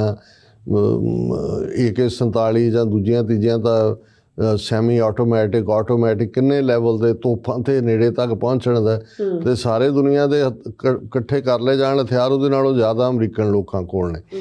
ਹੁਣ ਇੱਕ ਪਾਸੇ ਤਾਂ ਇਹ ਇੱਕ ਬਲੈਸਿੰਗ ਹੈ ਕਿਉਂਕਿ ਜਦੋਂ ਤੁਸੀਂ ਹਥਿਆਰ ਰੱਖਦੇ ਹੋ ਤੁਹਾਡੇ ਅੰਦਰ ਇਹ ਨਹੀਂ ਹੁੰਦਾ ਵੀ ਤੁਸੀਂ ਸਟੇਟ ਵੱਲ ਦੇਖ ਰਹੇ ਹੋ ਕਿ ਸਟੇਟ ਨੇ ਤੁਹਾਨੂੰ ਸਿਕਿਉਰਿਟੀ ਦੇਣੀ ਹੈ ਜਾਂ ਜੇ ਸਟੇਟ ਹੀ ਤੁਹਾਡੇ ਮੁੱਢਲੇ ਹੱਕਾਂ ਨੂੰ ਜਿਹੜਾ ਹੈ ਉਹ ਤੁਹਾਨੂੰ ਡਾਈਵੈਸਟ ਕਰਨਾ ਚਾਹੇ, ਤੁਹਾਡੇ ਤੋਂ ਖੋਹਣਾ ਚਾਹੇ ਤੇ ਤੁਹਾਡੇ ਕੋਲ ਜਿਹੜਾ ਉਹਨੂੰ ਡਿਫੈਂਡ ਕਰਨ ਦੇ ਲਈ ਹਥਿਆਰ ਹੁੰਦੇ ਨੇ। ਪਰ ਹੁਣ ਸਮੱਸਿਆ ਇਹ ਹੈ ਵੀ ਜਦੋਂ ਲੋਕ ਇਸ ਕਿਸਮ ਦੇ ਇੱਕ ਪਾਸੇ ਤਾਂ ਸਿਆਸੀ ਜਿੱਥੇ ਕੁਛ ਨਾ ਕੁਛ ਐਸੀ ਨੈਗੇਟਿਵਿਟੀ ਚੱਲ ਰਹੀ ਹੁੰਦੀ ਹੈ ਉਸ ਦਾ ਪ੍ਰਭਾਵ ਹੈ ਪਰ ਇੱਕ ਮੈਂਟਲ ਸਿਕਨੈਸ ਜਿਸ ਲਈ ਹੁਣ ਇਹ ਜਿਹਨੇ ਇਹ ਨਿਊ ਆਰਲੀਨਸ ਦਾ ਕਾਰਾ ਕੀਤਾ ਉਹਨੇ ਇਹ ਕਿਹਾ ਵੀ ਪਹਿਲਾਂ ਮੈਂ ਇਹ ਸੋਚਿਆ ਸੀ ਮੈਂ ਆਪਣਾ ਟੱਬਰ ਮਾਰਾਂ, ਹੁਣ ਕਿਤੇ ਨਾ ਕਿਤੇ ਮੈਂਟਲ ਸਿਕਨੈਸ ਹੈ। ਹਾਲਾਂ ਕੋਈ ਇਹ ਨਹੀਂ ਹੈ ਵੀ ਇਸਲਾਮਿਕ ਸਟੇਟ ਕੋ ਮਿਡਲ ਈਸਟ 'ਚੋਂ ਆਇਆ ਜਾਂ ਦੂਜਾ, ਕੁਝ ਮਹੀਨੇ ਪਹਿਲਾਂ ਹੀ ਜਿਹੜਾ ਹੁਣ ਸੈਕੰਡਲੀ ਸੋਸ਼ਲ ਮੀਡੀਆ ਜਿਹਨੂੰ ਅਸੀਂ ਡਬਲ ਐਜਡ ਸੌਰਡ ਕਹਿੰਦੇ ਹਾਂ, ਦੋ ਧਾਰੀ ਤਲਵਾਰ ਹੈ। ਇੱਕ ਪਾਸੇ ਸੋਸ਼ਲ ਮੀਡੀਆ ਨੇ ਜਿਹੜਾ ਐਸਟੈਬਲਿਸ਼ਡ ਮੀਡੀਆ ਸੀ ਜਿਹਨੂੰ ਕੋਈ ਨਾ ਕੋਈ ਰਿਚ ਬੰਦਾ ਜਾਂ ਕੋਈ ਸਟੇਟ ਔਨ ਕਰਦੀ ਸੀ ਉਹੀ ਖਬਰਾਂ ਲੋਕਾਂ ਤੱਕ ਪਹੁੰਚਦੀਆਂ ਸੀ ਜੋ ਸਟੇਟ ਪਹੁੰਚਾਉਣਾ ਚਾਹੁੰਦੀ ਹੈ ਜਾਂ ਜਿਹਦੇ 'ਚ ਉਹਨਾਂ ਬਿਲੀਅਨਰ ਜਿਹੜੇ ਮਾਲਕ ਨੇ ਉਹਨਾਂ ਦੇ ਇੰਟਰਸਟ ਨੇ। ਸੋ ਸੋਸ਼ਲ ਮੀਡੀਆ ਨੇ ਕਾਮਨ ਬੰਦੇ ਨੂੰ ਇਹ ਇੱਕ ਮੀਡੀਅਮ ਦਿੱਤਾ ਕਿ ਉਹ ਆਪਣੀ ਗੱਲ ਕਰ ਸਕਦੇ ਨੇ। ਪਰ ਹੁਣ ਉਸ ਦਾ ਇਹ ਹੈ ਕਿ ਵੀ ਉਸ ਦੇ ਉੱਤੇ ਇੰਨਾ ਸਟੱਫ ਪਿਆ ਹੈ ਔਰ ਇੰਨੀ ਕੁ ਜਿਹਨੂੰ ਅੱਜ ਕੱਲ੍ਹ ਰੈਡੀਕਲਾਈਜ਼ ਕਰਨਾ ਕਹਿੰਦੇ ਨੇ ਵੀ ਇਸ ਕਿਸਮ ਦੇ ਗਰੁੱਪ, ਇਸ ਕਿਸਮ ਦੀ ਇਨਫੋਰਮੇਸ਼ਨ, ਇਸ ਕਿਸਮ ਦੀਆਂ ਚੀਜ਼ਾਂ ਔਰ ਈਵਨ ਹੁਣ ਜਦੋਂ ਯੰਗ ਬੱਚਿਆਂ ਦੇ ਵਿੱਚ ਸੁਸਾਈਡ ਕਰਨ ਜਾਂ ਆਪਣਾ ਆਪ ਖਤਮ ਕਰਨ ਦੇ ਨਾਲ ਲਾਈਵ ਹੋ ਰਹੇ ਹੁੰਦੇ ਨੇ ਵੀਡੀਓ ਗੇਮਸ। ਹੁਣ ਵੀਡੀਓ ਗੇਮ ਦੀ ਇੰਨੀ ਵੱਡੀ ਇੰਡਸਟਰੀ ਹੈ ਕਿ ਵੀ ਉਹ ਹਰ ਜਦੋਂ ਤੁਸੀਂ ਇੱਕ ਪਾਸੇ ਉਹਦੀ ਐਡਿਕਸ਼ਨ ਵੱਲ ਚਲੇ ਜਾਂਦੇ ਹੋ ਤਾਂ ਫਿਰ ਇਹ ਇਕੱਲੀ ਐਡਿਕਸ਼ਨ ਤੱਕ ਨਹੀਂ ਹੈ ਜੋ ਸੋਸ਼ਲ ਮੀਡੀਆ ਜਾਂ ਇਸ ਲੈਵਲ ਦਾ ਉਹਨੂੰ ਜਿਹੜੀ ਆਕਸਫੋਰਡ ਯੂਨੀਵਰਸਿਟੀ ਡਿਕਸ਼ਨਰੀ ਨੇ ਟਰਮ ਦਿੱਤੀ ਜਿਸ ਦੇ ਵਿੱਚ ਅਸੀਂ ਇਹ ਕਿਹਾ ਸੀ ਕਿ ਭਾਈ ਇਹ ਬ੍ਰੇਨ ਰੌਟ ਵੀ ਬਿਲਕੁਲ ਬ੍ਰੇਨ ਦੀ ਤਬਾਹੀ ਰੌਟ। ਤਾਂ ਫਿਰ ਤੁਸੀਂ ਉਸੇ ਡਾਇਰੈਕਸ਼ਨ 'ਚ ਸੋਚਣ ਲੱਗ ਜਾਂਦੇ ਹੋ, ਉਸ ਕਿਸਮ ਦਾ ਤੁਸੀਂ ਦੇਖ ਰਹੇ ਹੁੰਦੇ ਹੋ। ਸੋ ਬਹੁਤ ਸਾਰੇ ਜਿਹੜੇ ਇਸ ਕਿਸਮ ਦੇ ਨੇ ਹੁਣ ਖਾਸ ਤੌਰ 'ਤੇ ਜਿਹੜਾ ਫੌਜੀ ਹੈ, ਫੌਜੀ ਤਾਂ ਪਹਿਲਾਂ ਹੀ ਟ੍ਰੇਨਡ ਹੈ, ਉਸ ਦੇ ਕੋਲ ਪੂਰੀ ਟ੍ਰੇਨਿੰਗ ਹੈ ਤੇ ਜੇ ਉਹਦਾ ਮਾਈਂਡ ਔਰ ਇਹਦੇ 'ਚ ਇੱਕ ਰੀਜ਼ਨ ਹੁਣ ਖਾਸ ਤੌਰ 'ਤੇ ਜਦੋਂ 20 ਸਾਲ ਅਮਰੀਕਨ ਫੌਜ ਹੁਣ ਇਹ ਦੋਨੋਂ ਜਿਹੜੇ ਨੇ ਵਾਰਦਾਤ ਕਰਨ ਵਾਲੇ ਨਿਊ ਆਰਲੀਨਸ ਵਾਲਾ ਵੀ ਔਰ ਨੇਵਾਡਾ ਲਾਸ ਵੇਗਸ ਵਾਲਾ ਵੀ, ਦੋਨਾਂ ਨੇ ਫੌਜ ਸਰਵ ਕੀਤਾ, ਦੋਨਾਂ ਨੇ ਅਫਗਾਨਿਸਤਾਨ 'ਚ ਸਰਵ ਕੀਤਾ। ਹੁਣ ਬੇਸ਼ੱਕ ਅਫਗਾਨਿਸਤਾਨ ਵਾਰ ਦੇ ਵਿੱਚ ਅਮਰੀਕਨ ਫੌਜੀਆਂ ਦੀਆਂ ਕੈਜੂਐਲਟੀਜ਼ ਜ਼ਿਆਦਾ ਨਹੀਂ ਹੋਈਆਂ, ਮੇਰੇ ਖਿਆਲ 3-4 ਹਜ਼ਾਰ ਕੈਜੂਐਲਟੀ ਸੀ, ਜ਼ਖਮੀ ਹੋਏ, ਲੇਕਿਨ ਉੱਥੋਂ ਆਉਣ ਵਾਲੇ ਇੱਕ ਅਕਾਊਂਟ, ਇੱਕ ਸਟੇਜ, ਕਿਉਂਕਿ ਬਹੁਤ ਸਾਰੀ ਇਨਫੋਰਮੇਸ਼ਨ ਤਾਂ ਖੁਫੀਆ ਹੁੰਦੀ ਹੈ, ਉਹ ਪਬਲਿਕ 'ਚ ਨਹੀਂ ਆਉਂਦੀ, ਪਰ ਇੱਕ ਰਿਪੋਰਟ ਮੈਂ ਕਿਤੇ ਦੇਖੀ ਸੀ ਕਿ ਜਿਹੜੇ ਉੱਥੇ ਪੋਸਟਡ ਰਹੇ 20 ਸਾਲ ਅਮਰੀਕਾ ਔਰ ਨੈਟੋ ਦੀਆਂ ਫੋਰਸਿਸ ਉੱਥੇ ਰਹੀਆਂ, ਉਹਨਾਂ 'ਚੋਂ 50 ਤੋਂ 60% ਜਿਹੜੇ ਨੇ ਉਹਨਾਂ ਨੂੰ ਕਾਉਂਸਲਿੰਗ ਦੀ ਲੋੜ ਸੀ ਜਾਂ ਲੋੜ ਪਈ, ਜੋ ਮੈਂਟਲ ਸਿਕਨੈਸ ਦਾ ਸ਼ਿਕਾਰ ਨੇ। ਉਹਨਾਂ 'ਚੋਂ ਕੁਛ ਜਿਹੜੀਆਂ ਵਾਕਿਆ ਅਮਰੀਕਾ ਜਦੋਂ ਵਾਪਸ ਮੁੜੇ ਕੁਛ ਸਾਲਾਂ ਦੀ ਪੋਸਟਿੰਗ ਤੋਂ ਬਾਅਦ, ਕਈਆਂ ਨੇ ਘਰ ਦੇ ਵਿੱਚ ਹੀ ਵਾਇਲੈਂਸ ਕੀਤੀ, ਔਰ ਈਵਨ ਜਿਹੜੇ ਪਿਛਲੇ ਪਹਿਲੇ ਟਰੰਪ ਦੀ ਟਰਮ ਵੇਲੇ ਜਾਂ ਬਾਈਡਨ ਦੀ ਟਰਮ ਵੇਲੇ ਵੀ ਕੁਛ ਜਿਹੜੀਆਂ ਸ਼ੂਟਿੰਗਸ ਮਾਲਸ ਦੇ ਵਿੱਚ ਹੋਈਆਂ ਜਾਂ ਦੂਸਰੀਆਂ ਹੋਈਆਂ, ਉਹਨਾਂ ਦੇ ਵਿੱਚ ਵੀ ਫੌਜੀ ਜਿਹੜੇ ਨੇ ਜ਼ਿੰਮੇਵਾਰ ਸੀ। ਈਵਨ ਜਦੋਂ ਅਸੀਂ ਵਿਸਕੌਨਸਨ ਦੇ ਵਿੱਚ ਜਿੱਥੇ ਜਿਹੜਾ ਓਕ ਜਿਹੜੀ ਗੁਰਦੁਆਰਾ ਸਾਹਿਬ ਦੇ ਅੰਦਰ 5 ਸਿੰਘ ਔਰ ਇੱਕ ਬੀਬੀ ਪਰਮਜੀਤ ਕੌਰ, ਉਹਨਾਂ ਦਾ ਮਰਡਰ ਹੋਇਆ, ਉਹ ਵੀ ਫੌਜੀ ਸੀ, ਪੂਰਾ ਟ੍ਰੇਨਡ ਇਸ ਕਿਸਮ ਦਾ। ਸੋ ਮਤਲਬ ਇਹ ਹੈ ਵੀ ਇਹ ਜਿਹੜੀਆਂ ਅਨਵਾਂਟਿਡ ਵਾਰਸ ਨੇ ਦੁਨੀਆ ਦੇ ਵਿੱਚ, ਜਿਹਦੇ 'ਚ ਕਿ ਹੁਣ ਇੱਥੇ ਵੀ ਤੁਸੀਂ ਦੇਖੋ ਜਿਹੜਾ ਹਾਈ ਸਕੂਲਰ ਹੈ, 12ਵੀਂ ਕਰਦਾ, 18-19 ਸਾਲ ਦੇ ਜਵਾਨ ਬੱਚੇ ਜਿਹੜੇ ਨੇ ਫੌਜ 'ਚ ਚਲੇ ਜਾਂਦੇ ਨੇ, ਜਿਹੜੇ ਕੁਛ, ਹਾਲਾਂਕਿ ਟ੍ਰੈਂਡ ਘਟਦਾ ਹੈ ਅਮਰੀਕਾ 'ਚ, ਹੁਣ ਇਹ ਮੋਟੀਵੇਟ ਕਰਨਾ ਪੈਂਦਾ, ਲੇਕਿਨ ਉਹਦੇ 'ਚ ਬਹੁਤਿਆਂ ਨੂੰ ਹੁੰਦਾ ਹੈ ਕਿ ਬਈ ਹੋਰ ਕੋਈ ਓਪਰਚੁਨਿਟੀਜ਼ ਨਹੀਂ ਹੁੰਦੀਆਂ, ਔਰ ਉਹਨਾਂ ਦੇ ਲਈ ਹੁੰਦਾ ਵੀ ਫੌਜ ਦੂਜੇ। ਸੋ ਬਿਲਕੁਲ ਜਿਹੜੇ ਨੇ ਅਨਘੜੇ ਹੁੰਦੇ ਨੇ ਮੈਂਟਲੀ, ਉਹਨਾਂ ਦੇ ਕੋਲ ਜਦੋਂ ਉਸ ਕਿਸਮ ਦਾ ਪਾਰਟ ਆਉਂਦਾ, ਉਹਨਾਂ ਦੀਆਂ ਆਪਣੀਆਂ ਕੀ ਐਸਪੀਰੇਸ਼ਨਸ ਹੁੰਦੀਆਂ ਨੇ ਨਿੱਜੀ ਜ਼ਿੰਦਗੀ ਦੀਆਂ, ਜਾਂ ਉਹਨਾਂ ਨੂੰ ਤੁਸੀਂ ਜੰਗਾਂ ਦੇ ਵਿੱਚ ਧੱਕ ਦਿੰਦੇ ਹੋ, ਔਰ ਉਸ ਸਾਰੇ ਦੇ ਚੱਲਦੇ ਆ ਉਹ ਉਸ ਮਾਹੌਲ ਦੇ ਵਿੱਚ ਕਿਸ ਕਿਸਮ ਦੀ ਸਿਕਨੈਸ ਦਾ ਸ਼ਿਕਾਰ ਹੁੰਦੇ ਨੇ। ਅਤੇ ਫਿਰ ਜਦੋਂ ਅਸੀਂ ਦੇਖਦੇ ਹਾਂ ਕਿ ਉਹ ਭਾਵੇਂ ਕੋਈ ਰਿਟਾਇਰਮੈਂਟ ਲੈ ਕੇ ਆਇਆ, ਜਾਂ ਕੋਈ ਡਿਸਚਾਰਜ ਹੋਇਆ ਕਿਸੇ ਦਾ, ਜਾਂ ਕੋਈ 5-10 ਸਾਲ ਦੀ ਨੌਕਰੀ ਤੋਂ ਬਾਅਦ ਰਿਜ਼ਰਵ ਦੇ ਵਿੱਚ ਚਲਾ ਗਿਆ ਐਕਟਿਵ ਡਿਊਟੀ ਤੋਂ ਬਾਅਦ, ਉਹ ਇਹਨਾਂ ਸਾਰੀਆਂ ਹੀ ਮੈਂਟਲ ਸਿਕਨੈਸਿਸ ਦਾ ਸ਼ਿਕਾਰ ਹੁੰਦੇ ਨੇ। ਸੋ ਇਸ ਪੱਧਰ ਦੇ ਉੱਤੇ ਅਸੀਂ ਇਹ ਦੇਖ ਰਹੇ ਹਾਂ ਕਿ ਜਿੱਥੇ ਇੱਕ ਪਾਸੇ ਜ਼ਿੰਦਗੀ ਨੇ ਸਾਨੂੰ ਇਨਸਾਨੀ ਜ਼ਾਤ ਨੂੰ, ਇਨਸਾਨੀ ਰੇਸ ਨੂੰ ਨੇੜੇ ਲੈ ਆਉਂਦਾ ਹੈ, ਬਹੁਤ ਸਾਰੀਆਂ ਚੀਜ਼ਾਂ ਅੱਜ ਜਦੋਂ ਅਸੀਂ ਇੰਟਰਨੈਸ਼ਨਲ ਲਾਅ ਜਾਂ ਦੂਜਿਆਂ ਦੀ, ਮੈਂ ਪਿਛਲੇ ਦਿਨਾਂ 'ਚ ਇੱਕ ਸਿੱਖ ਐਕਟਿਵਿਸਟ ਨਾਲ ਗੱਲ ਕਰ ਰਿਹਾ ਸੀ, ਮੈਂ ਕਿਹਾ ਵੀ ਬਹੁਤ ਵਾਰ ਜਦੋਂ ਇਹ 96 ਕਰੋੜੀ ਖਾਲਸਾ ਸਜੇਗਾ, ਇਸ ਦੀ ਗੱਲ ਹੁੰਦੀ ਹੈ, ਅਤੇ ਮੈਂ ਕਿਹਾ ਵੀ ਇੱਕ ਗੱਲ ਜਿਹੜੀ ਸਾਨੂੰ ਇਹ ਮੰਨਣੀ ਹੋਏਗੀ ਕਿ ਆਲਰੇਡੀ ਜਿਹੜੇ ਸਿੱਖ ਸਿਧਾਂਤ ਨੇ, ਸਿੱਖ ਪ੍ਰਿੰਸੀਪਲਸ ਨੇ, ਇਨਸਾਨੀਅਤ ਦੇ, ਬਰਾਬਰੀ ਦੇ, ਹਰ ਇੱਕ ਦੇ ਹੱਕਾਂ ਦੀ ਰਾਖੀ ਹੋਣ ਦੇ, ਉਹ ਆਲਰੇਡੀ ਇੰਟਰਨੈਸ਼ਨਲਾਈਜ਼ ਹੋ ਚੁੱਕੇ ਨੇ। ਉਹਨਾਂ ਨੂੰ ਉਹ ਯੂਨਾਈਟਿਡ ਨੇਸ਼ਨਸ ਦਾ ਚਾਰਟਰ ਹੋਏ, ਉਹ ਇੰਟਰਨੈਸ਼ਨਲ ਲਾਅ ਹੋਣ, ਉਹ ਜਨੀਵਾ ਪ੍ਰੋਟੋਕੋਲ ਹੋਣ, ਜਾਂ ਜੇ ਵੈਸਟਰਨ ਡੈਮੋਕ੍ਰੇਸੀਜ਼ ਦੇ ਕਾਨਸਟੀਟਿਊਸ਼ਨਸ ਹੋਣ, ਉਹਨਾਂ ਦੇ ਵਿੱਚ ਆਲਰੇਡੀ ਇਹ ਅੱਜ ਤੋਂ 5 ਸਦੀਆਂ ਪਹਿਲਾਂ ਗੁਰੂ ਨਾਨਕ ਪਾਤਸ਼ਾਹ ਜਦੋਂ ਆਏ, ਪ੍ਰਕਾਸ਼ਮਾਨ ਹੋਏ, ਉਦੋਂ ਤਾਂ ਇਹ ਹੈ ਨਹੀਂ ਸੀ, ਕੋਈ ਇਨਸਾਨ ਦੇ ਬਰਾਬਰ ਨਹੀਂ ਸੀ। ਰੇਸਿਜ਼ਮ ਦੀ ਹਿਸਟਰੀ ਅਮਰੀਕਾ ਦੇ ਵਿੱਚ ਅਸੀਂ 1960ਵਿਆਂ ਤੱਕ ਦੇਖਦੇ ਹਾਂ, ਅਪਾਰਥਾਈਡ ਸਾਊਥ ਅਫਰੀਕਾ ਦੇ ਵਿੱਚ, ਔਰ ਜਿਮੀ ਕਾਰਟਰ ਪਿਛਲੇ ਦਿਨਾਂ 'ਚ ਉਹਨਾਂ ਨੇ ਚੜ੍ਹਾਈ ਕੀਤੀ, ਉਹਨਾਂ ਦਾ ਮੈਂ ਇੱਕ 2009 ਦਾ ਇੰਟਰਵਿਊ ਦੇਖ ਰਿਹਾ ਸੀ, ਜਿਹਦੇ 'ਚ ਉਹਨਾਂ ਨੇ ਜਦੋਂ ਇਹ ਮਿਡਲ ਈਸਟ ਦੀ ਗੱਲ ਕੀਤੀ, ਫਲਸਤੀਨ ਦੀ, ਉਹਨਾਂ ਨੇ ਕਿਹਾ ਵੀ ਇੱਥੇ ਤਾਂ ਮਾਰਕਡ ਹੈ ਅਪਾਰਥਾਈਡ, ਕਿ ਵੀ ਉਹ ਦੋ ਗਰੁੱਪ ਜਿਹੜਾ ਇੱਕ ਡੋਮੀਨੇਟ ਕਰਕੇ ਰੱਖਦਾ ਹੈ, ਦੂਜੇ ਦੀ ਟੈਰੀਟਰੀ 'ਚ ਜਾ ਕੇ ਸੜਕਾਂ ਬਣਾਉਂਦੇ ਨੇ ਦੂਜੇ ਨੇ, ਔਰ ਉੱਥੇ ਉਹਨਾਂ ਨੂੰ ਜਾਣ ਦਾ ਹੱਕ ਨਹੀਂ ਹੈ। ਤੁਸੀਂ ਉਹਨਾਂ ਦੇ ਮੁੱਢਲੇ ਤੌਰ ਦੇ ਉੱਤੇ ਤੁਸੀਂ ਉਹਨਾਂ ਦਾ ਏਰੀਆ ਵੀ ਖੋਹ ਰਹੇ ਹੋ, ਉਹਨਾਂ ਨੂੰ ਤੁਸੀਂ ਪੁਸ਼ ਕਰ ਰਹੇ ਹੋ, ਔਰ ਉਹਨਾਂ ਦੇ ਲਈ ਜਿਹੜਾ ਕੋਈ ਕਾਨੂੰਨ ਜਿਹੜਾ ਹੈ ਉਹਨਾਂ ਨੂੰ ਬਰਾਬਰੀ ਨਹੀਂ ਦਿੰਦਾ ਹੈ। ਸੋ ਮਤਲਬ ਇਹ ਹੈ ਕਿ ਵੀ ਜਿੱਥੇ ਅੱਜ ਵੀ ਜਿਸ ਫਾਰਮ ਦੇ ਵਿੱਚ ਧੱਕਾ ਹੋਏਗਾ ਕਿਤੇ ਨਾ ਕਿਤੇ, ਉੱਥੇ ਫਿਰ ਜਿਹੜੇ ਲੋਕ ਇੱਕ ਪਾਸੇ ਠੀਕ ਹੈ, ਉਹ ਲੋਕ ਨੇ ਜਿਹੜੇ ਹਿਊਮਨ ਰਾਈਟਸ ਦੇ ਮੁੱਦੇ 'ਤੇ ਕੰਮ ਕਰਦੇ ਨੇ, ਯੂਨਾਈਟਿਡ ਨੇਸ਼ਨਸ ਜਾਂ ਦੂਸਰੇ ਦੀਆਂ ਜਿਹੜੀਆਂ ਏਡ ਏਜੰਸੀਜ਼ ਨੇ ਉਹਨਾਂ ਲਈ, ਇਸ ਤੋਂ ਇਲਾਵਾ NGOs, ਰੈੱਡ ਕਰਾਸ, ਇਹ ਉਹ, ਲੇਕਿਨ ਜਿਹੜੇ ਕਨਫਲਿਕਟ ਨੂੰ ਜਾਰੀ ਰੱਖਣ ਵਾਲੇ ਲੋਕ ਨੇ, ਹੁਣ ਇਹ ਠੀਕ ਹੈ ਵੀ ਇਹ ਜੋ ਵਾਕਿਆ ਹੋਏ ਨੇ ਤਿੰਨੋਂ ਹੀ, ਹਾਲਾਂ ਪ੍ਰੈਜ਼ੀਡੈਂਟ ਟਰੰਪ ਜਿਨ੍ਹਾਂ ਨੇ 20 ਤਰੀਕ ਨੂੰ ਸਹੁੰ ਚੁੱਕਣੀ ਹੈ, ਉਹਨਾਂ ਨੇ ਸਿੱਧਾ FBI ਔਰ ਲਾ ਐਨਫੋਰਸਮੈਂਟ ਨੂੰ ਦੋਸ਼ੀ ਦੱਸਿਆ ਕਿ ਵੀ ਤੁਸੀਂ ਪ੍ਰੋਟੈਕਟ ਨਹੀਂ ਕਰ ਪਾ ਰਹੇ ਹੋ। ਹਾਲਾਂ ਟਰੰਪ ਦੇ ਆਪਣੇ ਪਹਿਲੀ ਟਰਮ ਵੇਲੇ ਵੀ ਜਿਹੜੀ ਵਾਇਲੈਂਸ ਹੈ ਜਾਂ ਦੂਜਾ, ਅਸੀਂ ਇਹ ਸਮਝਦੇ ਹਾਂ ਵੀ ਕੰਡੈਮਨੇਸ਼ਨ ਹੋਈ, ਕਿਸੇ ਨੇ ਕਿਹਾ ਵੀ ਇਹ this is an evil, this is not just condemnable, this is an evil. ਪਰ ਗੱਲ ਇਹ ਹੈ ਵੀ ਹਕੀਕਤ ਸਾਰੇ ਸਮਝਦੇ ਨੇ, ਲੇਕਿਨ ਉਹਨੂੰ ਪੁਆਇੰਟ ਆਊਟ ਨਹੀਂ ਕਰਨਾ ਚਾਹੁੰਦੇ, ਜਾਂ ਹਰ ਕੋਈ ਜਿਹੜਾ ਉਹਨਾਂ ਚੋਂ ਨਿਕਲ ਕੇ ਫਿਰ ਅਗਲੀ ਘਟਨਾ ਦੀ ਕੰਡੈਮਨੇਸ਼ਨ ਕਰਨ ਤੱਕ ਦੀ ਵੇਟ ਕਰ ਰਹੇ ਹੁੰਦੇ ਨੇ ਵੀ ਅਸੀਂ ਬਿਆਨਬਾਜ਼ੀ ਕਰਨੀ ਹੈ। ਸੋ ਅਸੀਂ ਇਹ ਸਮਝਦੇ ਹਾਂ ਵੀ ਦੁਨੀਆ ਦੇ ਵਿੱਚ ਸੱਚ, ਹੱਕ, ਇਨਸਾਫ, ਅਸੀਂ ਫੁੱਲੀ ਕੋਈ ਵੀ ਇਨੋਸੈਂਟ ਲਾਈਫ ਕਿਸੇ ਵੀ ਹਾਲਤ ਦੇ ਵਿੱਚ, ਕੋਈ ਵੀ ਦੇਸ਼, ਰੇਸ, ਇਲਾਕਾ, ਜੋਗ੍ਰਾਫੀਕਲ ਐਂਟੀਟੀ ਕੋਈ ਵੀ ਹੈ, ਉਸ ਦੀ ਹਮੇਸ਼ਾ ਹੀ ਕੰਡੈਮਨੇਸ਼ਨ ਕਰਦੇ ਆ। ਪਰ ਇਹ ਵੀ ਤਾਂ ਦੇਖਣਾ ਹੋਏਗਾ ਵੀ ਜਿਹੜੀਆਂ ਚੀਜ਼ਾਂ ਜਿਨ੍ਹਾਂ ਘਟਨਾਵਾਂ ਨੂੰ ਟ੍ਰਿਗਰ ਕਰਦੀਆਂ ਨੇ, ਹੁਣ ਜਿਵੇਂ ਮਾਰਟਨ ਲੂਥਰ ਕਿੰਗ ਦੀ ਖੂਬਸੂਰਤ ਸਟੇਟਮੈਂਟ ਹੈ ਕਿ ਵੀ peace without justice has no meaning. ਹੁਣ ਅਸੀਂ ਜੇ ਅਮਨ ਕਰੀ ਜਾਈਏ, ਜਿਵੇਂ ਭਾਈ ਗੁਰਦਾਸ ਜੀ ਨੇ ਕਿਹਾ ਕਿ ਵੀ ਖਾਂਡ ਕਹਿਤ ਹੋਤ ਨਾ ਸਵਾਦ ਮੀਠੋ, ਤੁਸੀਂ ਖੰਡ ਕਰੀ ਜਾਓ, ਮੂੰਹ ਮਿੱਠਾ ਤਾਂ ਨਹੀਂ ਹੋ ਜਾਂਦਾ, ਉਹ ਤਾਂ ਤੁਹਾਨੂੰ ਖੰਡ ਖਾਣੀ ਪਏਗੀ। ਸੋ ਜਦੋਂ ਤੱਕ ਆਈਡੀਅਲੀ ਖਾਸ ਤੌਰ 'ਤੇ ਉਹ ਮੁਲਕ ਜਿਹੜੇ ਦੁਨੀਆ ਦੇ ਉੱਤੇ ਹਾਵੀ ਨੇ ਪੋਲਿਸੀ ਮੇਕਿੰਗ ਦੇ ਵਿੱਚ, ਜਿਵੇਂ ਅਮਰੀਕਾ ਹੈ ਜਾਂ ਯੂਰਪ ਹੈ ਜਾਂ ਉਹ ਜਿਹੜੀਆਂ ਡਿਵੈਲਪਡ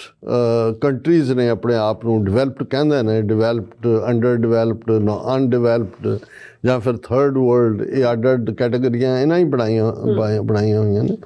ਸੋ ਘੱਟੋ ਘੱਟ ਇਹ ਡਿਵੈਲਪਡ ਕੰਟਰੀਜ਼ ਜਾਂ ਇਹ ਵੱਡੀਆਂ ਜਿਨ੍ਹਾਂ ਦੇ ਵੱਡੇ ਕਾਰੋਬਾਰ ਹਥਿਆਰਾਂ ਦੇ ਨਾਲ ਔਰ ਦੂਜੇ ਨਾਲ ਜੁੜੇ ਹੋਏ ਨੇ, ਉਹ ਇਸ ਗੱਲ ਨੂੰ ਦੇਖਣ। ਕਦੇ ਕਿਸੇ ਜ਼ਮਾਨੇ 'ਚ ਇਹ ਅਸੀਂ ਜਦੋਂ ਕੁਨੀਨ ਇੱਕ ਜਿਹੜੀ ਆ ਮਲੇਰੀਆ ਦੀ ਦਵਾਈ ਨਿਕਲੀ ਤਾਂ ਫਿਰ ਇਹ ਹੁੰਦਾ ਸੀ ਜੀ ਫਲਾਣੀ ਥਾਂ, ਔਰ ਫਿਲਮਾਂ ਵੀ ਇਸ ਦੇ ਉੱਤੇ ਉਦੋਂ ਬਣਦੀਆਂ ਸੀ ਕਿ ਜੀ ਕਿਸੇ ਨੇ ਜਾਲੀ ਕੁਨੀਨ ਬਣਾਉਣੀ ਸ਼ੁਰੂ ਕੀਤੀ,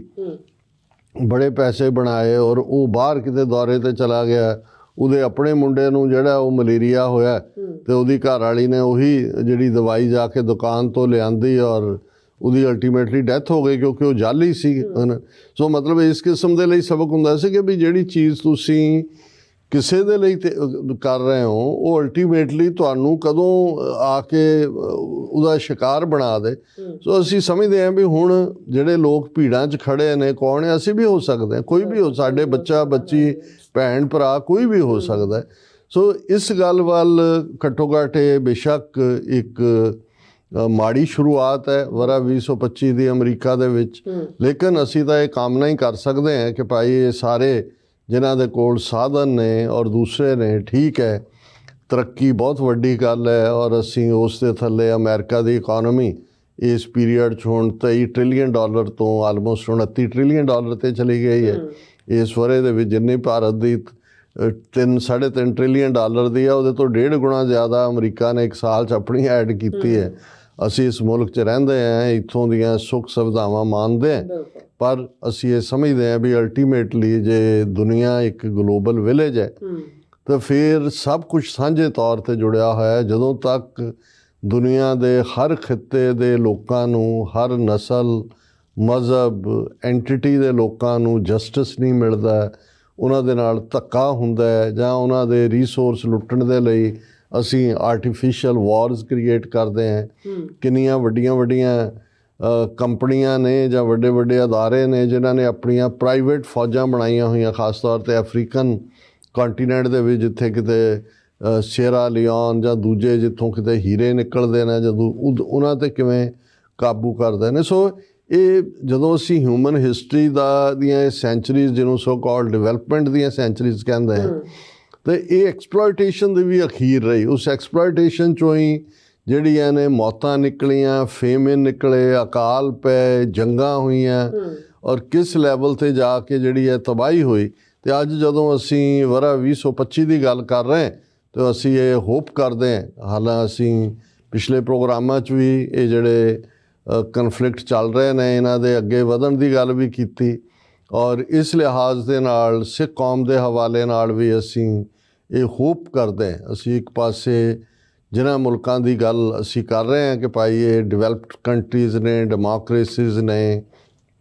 ਰੂਲ ਆਫ ਦਾ ਲਾਅ ਹੈ, ਇੱਥੇ ਵੀ ਇਹ ਅਰਾਜਕਤਾ ਜਾਂ ਕੇਓਸ ਜਾਂ ਲਾਲੈਸਨੈਸ ਉਹ ਤਾਂ ਕੋਈ ਵੀ ਬੰਦਾ ਇਸ ਕਿਸਮ ਦਾ ਮਾਹੌਲ ਕ੍ਰੀਏਟ ਕਰ ਸਕਦਾ ਹੈ। ਸੋ ਅਸੀਂ ਇਹ ਆਸ ਕਰਦੇ ਹਾਂ ਕਿ ਇਸ ਵਰ੍ਹੇ ਦੇ ਅੰਦਰ ਜਿੱਥੇ ਸਾਡੇ Sikh activist within the boundaries of the law ਆਪਣਾ ਕੌਮੀ ਘਰ ਖਾਲਿਸਤਾਨ ਲੈਣ ਦੇ ਲਈ ਜਿਹੜੀ ਆ ਲੌਬੀ ਕਰਨਗੇ। ਬਹੁਤ ਸਾਰੇ ਚੈਲੰਜਸ ਨੇ, ਜਿਵੇਂ ਟੁਵਰਡਸ ਦਾ ਐਂਡ ਦਸੰਬਰ ਦੇ ਵਿੱਚ ਗੋਬਰ ਆਰੀਆ ਜਿਹੜਾ ਉਹਨਾਂ ਦਾ ਅਨਆਫੀਸ਼ੀਅਲ ਸਪੋਕਸਮੈਨ ਹੈ RSS ਔਰ ਹਿੰਦੂਤਵੀ ਤਾਕਤਾਂ ਦਾ, ਉਹਨੇ ਸਿੱਖਾਂ ਨੂੰ ਰਵਾਂਡਾ ਮਾਡਲ ਯਾਦ ਕਰਵਾਇਆ ਔਰ ਇਹ ਇੱਕ ਸਟੈਪ ਅੱਗੇ ਸੀ, ਕਿਉਂਕਿ ਅਦਰਵਾਈਜ਼ ਤਾਂ ਕਾਮਨਰ ਜਿਹੜੇ ਹਿੰਦੂਤਵੀ ਵੀ ਆ ਉਹ ਕਿਸੇ ਸਿੱਖ ਨੂੰ ਠਿੱਠ ਕਰਨ ਲਈ ਵੀ ਕਹਿੰਦਾ ਸੀ ਕਿ ਨਵੰਬਰ 84 ਆਪ ਕੋ ਭੁੱਲ ਗਏ। ਸੋ ਅਸੀਂ ਇਹ ਦੇਖ ਰਹੇ ਹਾਂ ਕਿ ਵੀ ਜਿਸ ਲੈਵਲ ਦੇ ਉੱਤੇ ਇੱਥੇ ਜੇ ਅਸੀਂ ਹੇਟਰਡ ਦੀ, ਨਫ਼ਰਤ ਦੀ ਜਾਂ ਰਾਈਟ ਵਿੰਗਰਸ ਦੀ ਗੱਲ ਕੀਤੀ, ਤੇ ਜਿੱਥੇ 1 ਬਿਲੀਅਨ 400 ਮਿਲੀਅਨ ਲੋਕ ਨੇ ਔਰ ਜਿੱਥੇ ਮੋਦੀ ਔਰ ਉਸ ਦੀ ਸਰਕਾਰ ਟੋਟਲੀ ਜਿਹੜਾ ਹੈ ਹਰ ਫਰੰਟ ਦੇ ਉੱਤੇ ਪੂਰੀ ਤਰ੍ਹਾਂ ਫੇਲ ਹੋਈ ਹੈ ਵਰ੍ਹਾ 2024 ਦੇ ਵਿੱਚ ਔਰ ਅੱਗੋਂ ਵੀ 2025 'ਚ ਉਹਨਾਂ ਦੀ ਫੇਲਿਓਰ ਨਿਸ਼ਚਿਤ ਹੈ। ਇਲੈਕਟੋਰਲ ਪੋਲੀਟਿਕਸ ਦੇ ਵਿੱਚ ਵੀ ਉਹਨਾਂ ਦਾ ਗ੍ਰਾਫ ਥੱਲੇ ਨੂੰ ਜਾ ਰਿਹਾ। ਸੋ ਇਸ ਕਿਸਮ ਦੀਆਂ ਤਾਕਤਾਂ ਅਲਟੀਮੇਟਲੀ ਦੋ ਚੀਜ਼ਾਂ, ਜਿਹੜੀ ਇੱਕ ਬੜਾ ਪੋਪੂਲਰ ਕਿਸੇ ਲਾਰਡ ਦਾ UK ਦੇ ਹਾਊਸ ਆਫ ਲਾਰਡਸ ਦੇ ਦੀ ਕੋਟ ਸੀ ਕਿ ਵੀ ਪੈਟਰੀਓਟਿਜ਼ਮ ਇਜ਼ ਦਾ ਲਾਸਟ ਰੈਫਿਊਜ ਆਫ ਦਾ ਸਕਾਉਂਡਰਲਸ, ਕਿ ਜਿਹੜੇ ਸ਼ੈਤਾਨ ਔਰ ਬਦਮਾਸ਼ ਔਰ ਬਦ ਕਿਰਦਾਰ ਲੋਕ ਹੁੰਦੇ ਨੇ, ਉਹਨਾਂ ਨੇ ਜਿਹੜਾ ਉਹ ਪੈਟਰੀਓਟਿਜ਼ਮ, ਦੇਸ਼ ਭਗਤੀ, ਮੁਲਕ ਪ੍ਰਸਤੀ, ਉਹਨੂੰ ਅਖੀਰਲੀ ਆਪਣੀ ਢਾਲ ਦੇ ਤੌਰ 'ਤੇ ਜਾਂ ਆਪਣੇ ਜਿਹੜਾ ਇੱਕ ਰੈਫਿਊਜ ਦੇ ਤੌਰ 'ਤੇ ਵਰਤਦੇ ਨੇ। ਸੋ ਜਿਨ੍ਹਾਂ ਦੇ ਕੋਲ ਪਾਵਰ ਹੈ ਭਾਰਤ ਦੇ ਵਿੱਚ, ਉਹ ਤਾਂ ਪਹਿਲਾਂ ਹੀ ਇਸ ਕਿਸਮ ਦੇ ਜਿਹੜੇ ਸਕਾਉਂਡਰਲ ਨੇ, ਬਦਮਾਸ਼ ਨੇ ਔਰ ਖੂਨੀ ਨੇ, ਔਰ ਜਦੋਂ ਫੇਲਿਅਰ ਹੋਏਗੀ ਤਾਂ ਉਹਨਾਂ ਨੇ ਉਹੀ ਜਿਹੜਾ ਮੰਤਰ ਉਹ ਜਪਦੇ ਨੇ, ਜਪਾਉਂਦੇ ਨੇ ਕਿ ਦੇਸ਼ ਦਾ ਗੱਦਾਰ ਕੌਣ ਹੈ ਔਰ ਦੂਸਰਾ ਕੌਣ ਹੈ, ਉਹ ਸਾਰੇ ਜਿਹੜੇ ਨੇ ਉਸ ਪਾਸੇ ਵਾਲੀ ਜਿਹੜਾ ਲੈ ਕੇ ਜਾਂਦੇ ਨੇ। ਸੋ ਸਿੱਖਾਂ ਨੂੰ ਜਿੱਥੇ ਭਾਰਤ ਦੇ ਵਿੱਚ ਖਬਰਦਾਰ ਹੋਣ ਦੀ ਲੋੜ ਹੈ, ਕਿਉਂਕਿ ਜੋ ਕੁਛ ਪੰਜਾਬ ਦਾ ਇਸ ਵੇਲੇ ਨਜ਼ਰ ਆ ਰਿਹਾ ਹੈ, ਜਗਜੀਤ ਸਿੰਘ ਡੱਲੇਵਾਲ 36-37 ਦਿਨ ਹੋ ਗਏ, ਕੋਈ ਕਿਸੇ ਦੇ ਕੰਨਾਂ 'ਤੇ ਜੂੰ ਨਹੀਂ ਰਿੰਗਦੀ। ਸੁਪਰੀਮ ਕੋਰਟ ਆਪਣੀਆਂ ਖੇਡਾਂ ਖੇਡ ਰਿਹਾ ਹੈ। ਕਲਾਕਾਰਾਂ ਦਾ ਗਰੁੱਪ ਜਿਹੜੇ ਜਿਸ ਪਾਸੇ ਲਾਏ ਹੋਏ ਨੇ ਉਹ ਉਧਰ ਲੱਗੇ ਹੋਏ ਨੇ। ਅੱਜ ਦਲਜੀਤ ਦੋਸਾਂਝ ਜਾ ਕੇ ਮੋਦੀ ਦੇ ਨਾਲ ਬੈਠਾ, ਫੁੱਲਾਂ ਦਾ ਗੁਲਦਸਤਾ ਉਹਨੂੰ ਦੇ ਰਿਹਾ ਹੈ, ਉਹਦੇ ਕੋਲ ਬੈਠਾ ਹੋਇਆ, ਉਹਦੇ ਉੱਤੇ ਟਿੱਪਣੀਆਂ ਹੋ ਰਹੀਆਂ ਕਿ ਜੀ ਉਹ RSS ਨਾਲ ਰਲ ਗਿਆ, ਕਿ ਮੋਦੀ ਨੂੰ ਉਹਦੀ ਲੋੜ ਪੈ ਗਈ, ਕਿ ਉਹਨੂੰ ਉਹਦੀ। ਕਹਿਣ ਦਾ ਮਤਲਬ ਇਹ ਹੈ ਕਿ ਵੀ ਇਹ ਜਿਨ੍ਹਾਂ ਗੱਲਾਂ ਦਾ ਕੋਈ ਬਹੁਤਾ ਮਤਲਬ ਨਹੀਂ ਹੈ। ਔਰ ਜੇ ਕਹਿਣਾ ਹੋਏ ਵੀ ਇਸ ਕਿਸਮ ਦੇ ਲੋਕ ਜੇ ਭਗਵੰਤ ਮਾਨ ਵਰਗੇ ਨੂੰ 92 ਸੀਟਾਂ ਦੇ ਕੇ ਤੁਸੀਂ ਆਪਣੀ ਕਿਸਮਤ ਘੜਨ ਦੇ ਲਈ ਬਿਠਾ ਦਿੰਦੇ ਹੋ ਕੁਰਸੀ ਦੇ ਉੱਤੇ, ਤੇ ਉਹ ਅੱਗੋਂ ਅਮਿਤ ਸ਼ਾਹ ਦਾ ਪਿਆਦਾ ਹੈ ਜਾਂ ਕੇਜਰੀਵਾਲ ਜਿਹੜਾ ਹਿੰਦੂਤਵੀ B ਟੀਮ ਹੈ RSS ਦੀ, ਉਸ ਦਾ ਦੇ ਇੱਕ ਸੱਦੇ ਦੇ ਉੱਤੇ ਜਿਹੜਾ ਉਹ ਨੰਗੇ ਪੈਰੀਂ ਤੁਰ ਕੇ ਦਿੱਲੀ ਪਹੁੰਚਿਆ ਹੁੰਦਾ ਹੈ, ਪੈਸਾ ਵੀ ਲੁੱਟ ਕੇ ਦੇ ਰਹੇ ਨੇ। ਸੋ ਉੱਥੋਂ ਦੀਆਂ ਜੋ ਉੱਥੋਂ ਦੇ ਜਿਹੜੇ ਸਰਕਮਸਟਾਂਸਿਸ ਨੇ ਉਹ ਤਾਂ ਇਵੇਂ ਹੀ ਰਹਿਣਗੇ, ਔਰ ਉਹ ਵੀ ਅਸੀਂ ਗੱਲ ਕਰਾਂਗੇ। ਪਰ ਡਾਇਸਪੋਰਾ ਸਿੱਖਾਂ ਦੇ ਸਾਹਮਣੇ ਜਿਵੇਂ ਅਸੀਂ ਇਹ ਜਿਹੜੀ ਵਾਰਨਿੰਗ ਰਵਾਂਡਾ ਮਾਡਲ ਦੇ ਰੂਪ 'ਚ ਆਈ, ਇਹ ਸਾਡਾ ਫਰਜ਼ ਬਣਦਾ ਕਿ ਜਿੱਥੇ ਅਸੀਂ ਆਪਸ ਦੇ ਵਿੱਚ ਇੱਕ ਅੰਡਰਸਟੈਂਡਿੰਗ ਪੈਦਾ ਕਰੀਏ। ਅੱਡ ਜਥੇਬੰਦੀਆਂ ਜਿਹੜੀਆਂ ਡਾਇਸਪੋਰਾ 'ਚ ਐਕਟਿਵ ਨੇ, ਉੱਥੇ ਸਾਡੀ ਰੈਜ਼ੀਲੀਐਂਸ, ਸਾਡੀ ਬਹਾਦਰੀ, ਸਾਡੇ ਸਾਹਮਣੇ ਸਾਡਾ ਬੀਤੇ ਦਾ ਇਤਿਹਾਸ ਹੈ, ਸਾਡੇ ਸਾਹਮਣੇ ਹੋਪ ਹੈ ਕਿ ਵਰ੍ਹਾ 2024 ਨੇ ਜਿਵੇਂ ਖਾਲਿਸਤਾਨ ਦੇ ਮੁੱਦੇ ਨੂੰ ਇੰਟਰਨੈਸ਼ਨਲ ਰੇਡਾਰ ਦੇ ਉੱਤੇ ਲਿਆਂਦਾ, ਜਿਵੇਂ India as a repressive state transnational repression ਲਈ ਜ਼ਿੰਮੇਵਾਰ ਨਜ਼ਰ ਆਈ। ਉਹਨਾਂ ਦੇ ਸਾਰੇ ਕਰਪਟ ਪ੍ਰੈਕਟਿਸਿਸ ਦੀ ਗੱਲ ਸਾਹਮਣੇ ਆਈ, ਜਦੋਂ ਕਿ ਅਡਾਨੀ ਦੇ ਖਿਲਾਫ ਇੱਥੇ ਜਿਹੜੀ ਇੰਡਾਇਕਟਮੈਂਟ ਹੁੰਦੀ ਹੈ। ਔਰ ਹੁਣ ਵੀ ਜਦੋਂ ਤੁਸੀਂ ਦੇਖ ਰਹੇ ਹੋ ਕਿ ਸਾਰੇ ਸਿਸਟਮ ਦੇ ਵਿੱਚ ਭਾਵੇਂ ਅਜੇ ਟਰੰਪ ਐਡਮਿਨਿਸਟ੍ਰੇਸ਼ਨ ਜਾਂ ਐਲਨ ਮਸਕ ਨੇ H1B ਵੀਜ਼ੇ 'ਤੇ ਕੀ ਪਾਲਿਸੀ ਲੈਣੀ ਹੈ, ਪਰ ਜਿਸ ਕਿਸਮ ਦੀ ਨਫ਼ਰਤ ਹਿੰਦੂਤਵੀਆਂ ਨੇ ਦਿਖਾਈ, ਉਹਦਾ ਜਵਾਬ ਜਦੋਂ ਅਮਰੀਕਨਾਂ ਨੇ ਦਿੱਤਾ ਤਾਂ ਉਹਨਾਂ ਨੇ ਹਿੰਦੂਫੋਬੀਆ ਦਾ ਰੌਲਾ ਪਾ ਦਿੱਤਾ। ਸੋ ਇਹ ਆਪਣੇ ਆਪ 'ਚ ਕੁਛ ਚੀਜ਼ਾਂ ਜਿਹੜੀਆਂ ਨੇ ਉਹ ਜਿਹਨੂੰ ਇਹ ਕਹੋ ਕਿ ਵੀ ਸੂਰਜ ਦੇ ਸਾਹਮਣੇ ਆਏ ਬੱਦਲ ਛੱਟ ਰਹੇ ਨੇ। ਸੋ ਸਾਡਾ ਮੁੱਦਾ ਜਿਹੜਾ ਹੈ ਉਹ ਅੱਗੇ ਵਧਿਆ, ਲੇਕਿਨ ਇਸ ਵਰ੍ਹੇ ਦੇ ਵਿੱਚ ਸਾਨੂੰ ਸੀਰੀਅਸਨੈਸ ਨਾਲ ਜਿੱਥੇ ਪੰਜਾਬ ਦੇ ਵਿੱਚ ਔਰ ਪੰਜਾਬ ਤੋਂ ਬਾਹਰ ਬੈਠੇ ਸਿੱਖ ਉਹਨਾਂ ਦੀ ਹਿਫਾਜ਼ਤ ਦੇ ਲਈ ਕੀ ਕਰਨ ਦੀ ਲੋੜ ਹੈ, ਇਹ ਇੱਕ ਮੁੱਖ ਮੁੱਦਾ ਹੈ। ਪਰ ਨਾਲ ਦੀ ਨਾਲ ਖਾਲਿਸਤਾਨ ਦੀ ਕਾਇਮੀ ਦੇ ਲਈ ਇੰਟਰਨੈਸ਼ਨਲੀ ਅਸੀਂ ਕਿਵੇਂ ਲਾਮਬੰਦ ਹੋਣਾ ਹੈ, ਕਿਵੇਂ ਆਪਣੇ ਨਿਸ਼ਾਨੇ ਵੱਲ ਵਧਣਾ ਹੈ, ਇਹ ਮੈਂ ਸਮਝਦਾ ਹਾਂ ਵੀ ਸਾਡੇ ਸਾਹਮਣੇ ਕਿਉਂਕਿ ਇਮੇਜ ਪੋਜ਼ਿਟਿਵ ਹੈ। 2024 ਨੇ ਕਾਫੀ ਬੱਦਲਾਂ ਨੂੰ ਜਿਹੜਾ ਹੈ ਉਹ ਬੱਦਲ ਛੱਟੇ ਨੇ ਔਰ ਹੁਣ ਸੂਰਜ, ਉਮੀਦ ਦਾ ਸੂਰਜ ਚੜ੍ਹਿਆ ਔਰ ਅਸੀਂ ਇਸ ਸੂਰਜ ਦੇ ਵਿੱਚ ਸੂਰਜ ਦੇ ਉਸ ਨਿੱਘ ਨੂੰ, ਉਸ ਦੀ ਰੌਸ਼ਨੀ ਨੂੰ ਕਿਵੇਂ ਮਾਨਣਾ, ਇਸ ਦੇ ਲਈ ਵੀ ਤੁਹਾਨੂੰ ਜਿਹੜਾ ਹੈ ਉਹ ਯਤਨਸ਼ੀਲ ਹੋਣ ਦੀ ਲੋੜ ਹੈ। ਜੀ ਡਾਕਟਰ ਸਾਹਿਬ, ਤੁਹਾਡਾ ਬਹੁਤ ਬਹੁਤ ਸ਼ੁਕਰੀਆ। ਸੋ ਇੱਥੇ ਲੈਣਾ ਬ੍ਰੇਕ ਜਾਣ ਤੋਂ ਪਹਿਲਾਂ ਅਸੀਂ ਦਰਸ਼ਕਾਂ ਦੇ ਸਰੋਤਿਆਂ ਨੂੰ ਅਪੀਲ ਤੇ ਬੇਨਤੀ ਕਰਦੇ ਹਾਂ ਵਿਊਅਰਸ, ਜਿਸ ਤਰ੍ਹਾਂ ਤੁਸੀਂ ਜਾਣਦੇ ਹੋ ਕਿ TV 84 ਇੱਕ ਪੰਥਕ ਚੈਨਲ ਹੈ ਔਰ TV 84 ਦੀ ਚੜ੍ਹਦੀ ਕਲਾ ਦੀ ਬਾਤ ਤੋਂ ਆਦਰ ਡੋਨੇਟ ਕਰੋ। ਡੋਨੇਟ ਕਰਨ ਲਈ ਸਾਡੀ ਵੈਬਸਾਈਟ TV84.tv ਤੇ ਜਾ ਕੇ ਪੇਪਲ ਦੀ ਵਰਤੋਂ ਕਰਕੇ ਵਨ ਟਾਈਮ ਡੋਨੇਟ ਕਰ ਸਕਦੇ ਹੋ, ਮੰਥਲੀ ਡੋਨੇਟ ਵੀ ਕਰ ਸਕਦੇ ਹੋ। ਤੁਸੀਂ TV 84 ਦੇ ਨਾਮ ਤੇ ਚੈੱਕ ਬਣਾ ਕੇ ਸਾਨੂੰ ਮੇਲ ਵੀ ਕਰ ਸਕਦੇ ਹੋ ਸਾਡੇ ਪਤੇ ਤੇ 36-01 37 Avenue, Long Island City, New York 11101 USA, ਜਾਂ ਫਿਰ ਤੁਸੀਂ ਸਾਨੂੰ ਫੋਨ ਰਾਹੀਂ ਸੰਪਰਕ ਕਰ ਸਕਦੇ ਹੋ 5166191984। ਤੁਸੀਂ ਸਾਨੂੰ ਈਮੇਲ ਵੀ ਕਰ ਸਕਦੇ ਹੋ info@tv84.tv। ਅਸੀਂ ਤੁਹਾਡੇ ਤਹਿ ਦਿਲ ਤੋਂ ਸ਼ੁਕਰਗੁਜ਼ਾਰ ਹੋਵਾਂਗੇ। ਸੋ ਇੱਥੇ ਲੈਣੇ ਬ੍ਰੇਕ ਵਿਊਅਰਸ, ਤੁਸੀਂ ਇਸੇ ਤਰ੍ਹਾਂ ਬਣੇ ਰਹਿਣਾ। ਮਿਲਦੇ ਹਾਂ ਆਫਟਰ ਦਿਸ ਸ਼ਾਰਟ ਬ੍ਰੇਕ।